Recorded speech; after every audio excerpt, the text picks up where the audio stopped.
Assalamu alaikum урматтуу көрөрман. Витаминдер тууралуу сүйлөп бермекчимин. Анткени учурда көпчүлүгүңүздөр синтетикалык витаминдерди колдонуп жүрөсүздөр. Бул жакшы нерсе албетте, бирок алардын ичүү убактысына дагы маани берип коюшуңуз керек. Болбосо алардан алынчу керектүү пайданы көрө албай калышыңыз мүмкүн.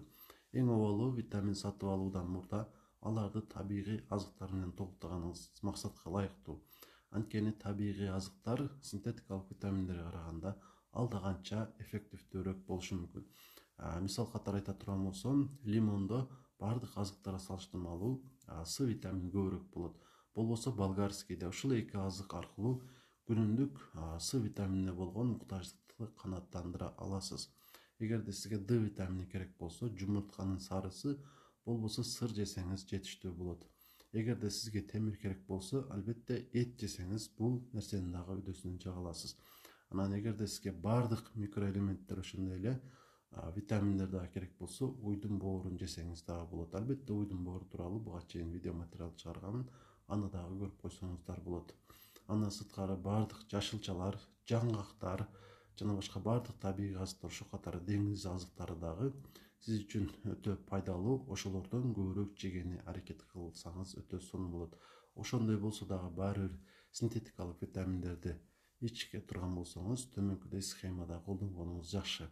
Эгерде сиз Д витаминин, Е витаминин жана А витаминин иче турган болсоңуз, буларды майлуу тамак жеген убакытта колдонгонуңуз жакшы. Анткени булар май менен жакшы реакцияга келет жана сиз үчүн жугумдуураак болот. Биз көбүн эсе майлуу тамактарды түштө же кечинде жейбиз.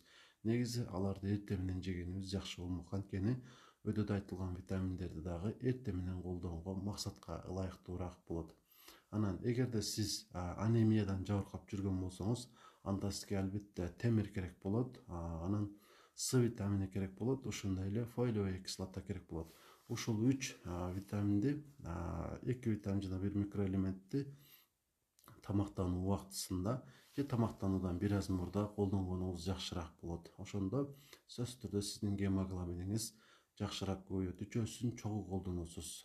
Же эртең мененки тамактан мурда, же түшкү тамакка кошо ичсеңиздер болот.